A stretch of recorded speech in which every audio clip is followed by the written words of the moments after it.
My hands were shaking before I even reached the garden gate, and I had no idea why. I was not supposed to be nervous. I had walked Princess Aelthera to 11 meetings that week, without a single problem. I had briefed her on Earth customs, translated 3 arguments before they turned into shouting matches, and stood quietly at her side while men twice my rank tried to decide whether humanity deserved a seat at the galactic table. None of that had rattled me. But tonight was different, because tonight there was no meeting, no delegation, no cameras.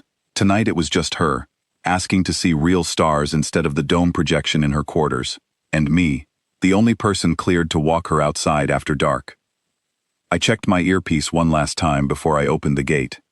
No signal. Good. Whatever happened out here would not be recorded, which should have made me feel safer. It did not. She was already waiting by the fountain when I stepped into the garden, her pale robe catching the moonlight so that she seemed to glow faintly against the dark hedges. Princess Aelthera of the Vashkir Dominion did not look like anything from our old films about alien invaders. She looked like something carved, not born, every line of her too smooth, too deliberate, as if a sculptor had spent 100 years getting her exactly right and then given up on making her seem ordinary. "You came?" she said, without turning around. "I was told humans avoid the cold when they can.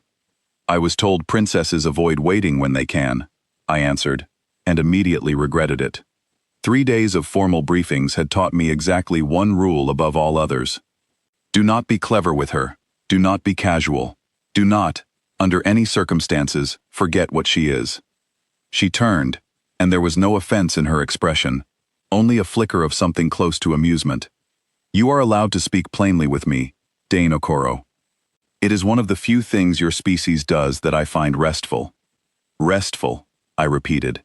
That's not a word I expected from someone who reads minds for a living. "I do not read minds," she said, walking past me toward the open lawn where the garden lights ended, and the real darkness began. "I hear what is shouted.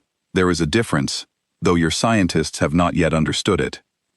I fell into step half a pace behind her, the way I had been trained to, close enough to protect, far enough to respect, the space of a foreign dignitary. The grass was wet from the evening rain, soaking through my shoes within a dozen steps, but she did not seem to notice or care. "Explain the difference," I said, mostly to keep the silence from becoming heavier than it already felt. "On my world, telepathy is not a gift you use like a tool. It is closer to hearing. If a person nearby feels something with enough force, I hear it, whether either of us wishes it or not. A whisper of irritation, a flicker of boredom, these pass me by unnoticed. But strong feeling, real feeling, arrives like a shout in an empty hall." She glanced sideways at me, match-colored eyes catching what little light there was. "Your delegation warned you about this, I assume." "They told me not to think too loudly around you," I admitted. I laughed when I heard it. "And now?" "Now I'm trying very hard to think about nothing at all, and finding out that's impossible." That earned something close to a real laugh from her, quiet and surprised, as though she had not expected honesty from me and did not quite know what to do with it. We walked on in silence for a while, past the fountain, past the low stone wall marking the edge of the embassy grounds, until the garden opened into a wide, unlit lawn, where the sky stretched out clear and enormous above us. She stopped there, tilting her head back, studying the stars the way a person studies an old photograph, searching for something familiar in an unfamiliar shape. "Your sky is different from mine," she said. "Fewer lights. Older light, though. I am told some of what we are seeing left its source before your civilization built its first city. Doesn't that make you feel small?" I asked, "standing under light that old?" "It should," she said. "Most species I have stood beside felt exactly that. Small and careful and quiet, as though the universe were listening and judging every thought they had." She lowered her gaze from the sky to me, and something in her posture shifted, became more focused, more present. "You do not feel small standing here. I can hear that much, even without trying." I should have answered carefully. I should have said something diplomatic, something safe, something that would not give away anything about what I was actually thinking in that moment.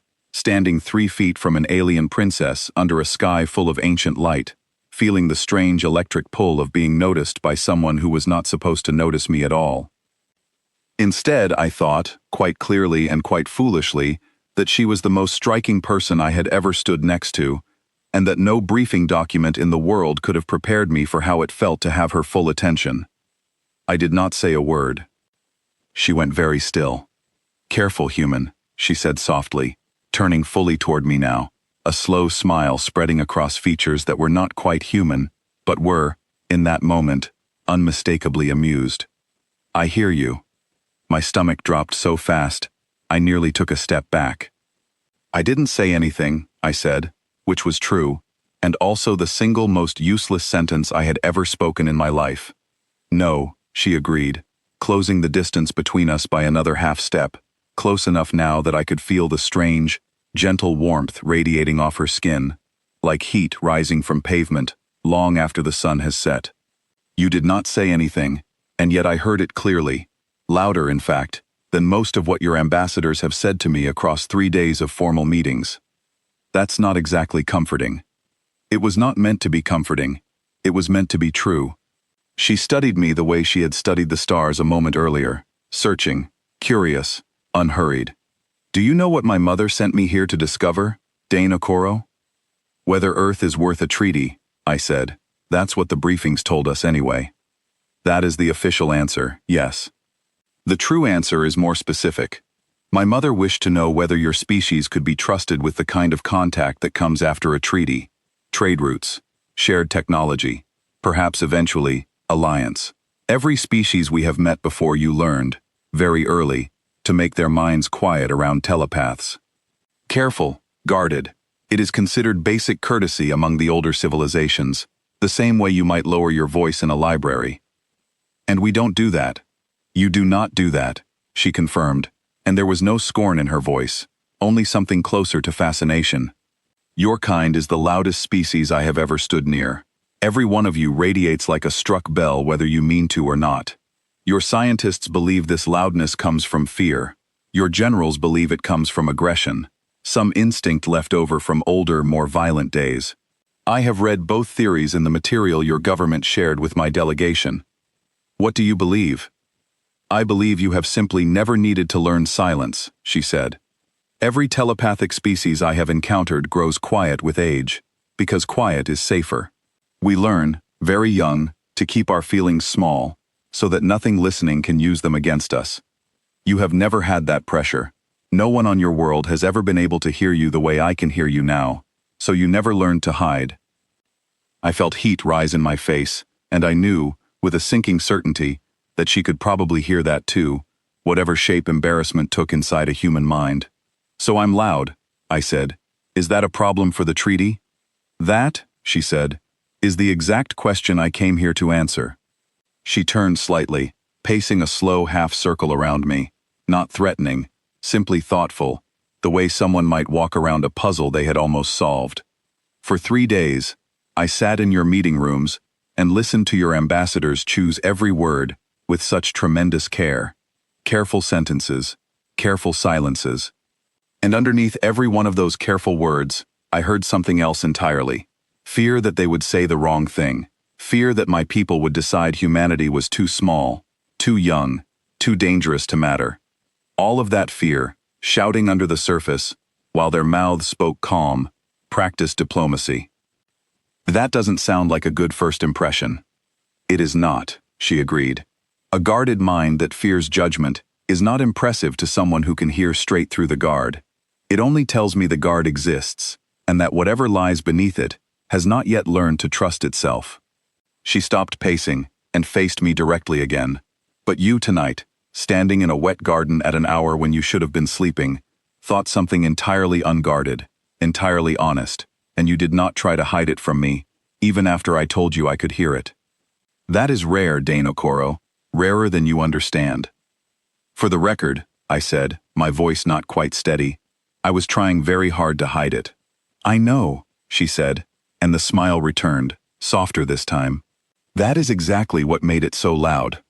We stood there a moment longer, the cold air settling around us, the stars indifferent and ancient overhead, and I found myself doing something I had not expected to do at any point during this assignment. I relaxed. Not fully, not completely, but enough that the careful, guarded version of myself I had built for 3 days of formal diplomacy started to feel unnecessary standing next to someone who had already heard past it anyway. "Can I ask you something?" I said. "You may ask. I make no promise about the honesty of my answer, though I suspect you will hear it regardless of what I say." "Is that a threat?" "It is an observation," she said. "Ask your question." "Your mother sent you to judge whether we're dangerous. Loud minds, unguarded feelings, no experience hiding anything from someone like you. Doesn't that sound like exactly the kind of species a cautious civilization should be worried about?" She considered this for a long moment, long enough that I started to worry I had said something wrong, something that would undo whatever fragile goodwill had built between us in the last few minutes. "It is the exact argument 3 members of my mother's council have already made," she said finally. "A species this loud, this unguarded, could be reckless. She'd be dangerous in ways older, quieter civilizations are not. I do not disagree that the concern is reasonable." My chest tightened. But every dangerous species I have studied learned its danger from silence," she said.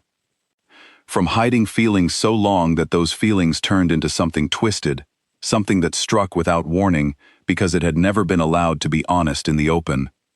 Your species has not learned that particular lesson yet, because you have never needed to hide. Your danger, if it exists at all, is not hidden inside careful silence, the way it is in older worlds. It walks around in plain sight, on the surface, loud enough that anyone listening can hear it coming." "That's not exactly a compliment." "It was not meant to be an insult either," she said. "It was meant to be useful. A loud mind is not automatically a dangerous mind. It is simply an honest one, which is far more valuable to a species like mine than you seem to realize. I would rather stand beside 100 loud, honest minds than one quiet mind I cannot trust to tell me what it is truly feeling." I let that sit with me for a moment, watching her face in the moonlight, searching for some sign that she was simply being diplomatic, saying whatever would make the human relax and lower his guard even further. I did not find one. If anything, she seemed as unguarded in that moment as I had accused myself of being, watching me with open curiosity rather than practiced caution. "So what happens now?" I asked. "With the treaty, I mean." "Now I return to my quarters and compose my recommendation to my mother's council," she said. "I will tell them what I have observed across 3 days of formal meetings and one very informal walk through a wet garden. I will tell them that your species is loud, unguarded, and occasionally embarrassing, in ways that would concern a more cautious civilization. And then I will tell them that this same loudness is precisely why I believe the treaty should proceed." Relief hit me harder than I expected, enough that I actually laughed. A short, surprised sound that broke some of the tension that had been building in my chest since we first stepped into the garden. "You're really going to recommend it, because of tonight?" "Not only because of tonight," she said. "Tonight simply confirmed what 3 days of formal meetings could not. Your ambassadors are careful because they are afraid. You, standing here, thinking something you clearly did not intend for me to hear, and choosing not to apologize for it once I heard it, told me something they never could. That your species, given enough time and enough trust, does not hide from what it feels. It simply has not yet learned it is allowed to say it out loud." "For what it's worth," I said. I really was trying to keep quiet. "I am aware," she said, already turning to walk back toward the embassy gate, her robe trailing pale light over the dark grass behind her. "That is precisely what made it so loud." I stood there a moment longer, watching her go, the cold finally starting to register now that the strange electric tension of the last few minutes had begun to fade. My earpiece buzzed back to life the instant I stepped past the garden wall. 3 missed messages from my supervisor asking where I had taken the princess and whether everything was proceeding according to protocol. I did not have a good answer for either question. The next morning, the formal announcement came through official channels, careful and measured the way all such announcements are, stating that the Vashkir Dominion had agreed to proceed with treaty negotiations following a positive assessment from Princess Aelthera. No one in that press release mentioned a wet garden or ancient starlight. or a single unguarded thought that had somehow decided the fate of two civilizations before either of us had fully understood what was happening. I found her 3 days later in the same garden, this time in bright afternoon sunlight, reviewing documents with two of her advisors while I waited nearby, once again assigned as her escort for the afternoon. When her advisors stepped away to consult on some detail of the treaty language, she glanced up at me with the same faint, knowing amusement from that first night. "You have been thinking very quietly since our walk," she said, almost too quietly. "I nearly mistook you for one of the older, more guarded species." "I've been trying," I admitted. "Seemed like the responsible thing to do, given everything." "An interesting choice," she said, setting her documents aside. "Given that your unguarded honesty is the exact reason my mother's council is currently debating whether to expand our proposed treaty into something closer to full alliance." I felt my pulse jump, though I tried not to let it show, which of course meant absolutely nothing standing next to her. "They're considering an alliance? Already?" "They are considering it," she confirmed. "Whether they will approve it is a separate question entirely, one that will likely take considerably longer than 3 days of formal meetings to resolve. But I thought you should know that your loud, unguarded, occasionally embarrassing species has already made a stronger first impression than any civilization my people have encountered in several generations. And the concerns your council had? About danger? About recklessness? They remain concerns," she said honestly. "I did not promise you a perfect assessment, only an honest one. But concern is not the same as rejection. My mother's council will spend the coming months weighing what they have learned, the same as your own leaders will. In the meantime, I find I am curious to learn more, which is not something I expected to feel when I first arrived on your world 3 weeks ago." "Curious about the treaty, or curious about something else?" She studied me for a long moment, something unreadable passing behind those match-colored eyes, before the corner of her mouth lifted into something that was not quite a smile, and not quite a warning. "Careful, human," she said softly, echoing her own words from that first night in the garden, though this time there was no sharp edge hiding beneath them, only quiet amusement, and something that might, if I let myself hope for it, have been the beginning of genuine curiosity in return. "I still hear you."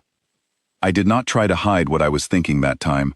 I let it sit there in the open, unguarded, exactly the way she had told me my whole species did, without meaning to, and for the first time since this assignment began, I did not feel afraid of what she might hear in it. Whatever happened next, with the treaty, with the alliance, with two civilizations still deciding whether they could trust each other across the enormous distance between their worlds, I understood one thing clearly as I stood there in the sunlight, watching her watch me back. Humanity had walked into that first meeting, worried that our loudest, most unguarded qualities would be seen as a weakness, a flaw to be hidden and managed and apologized for. Instead, for the first time in our short history among the stars, being exactly, unfilterably ourselves, had turned out to be the very thing that made someone else want to stay and listen.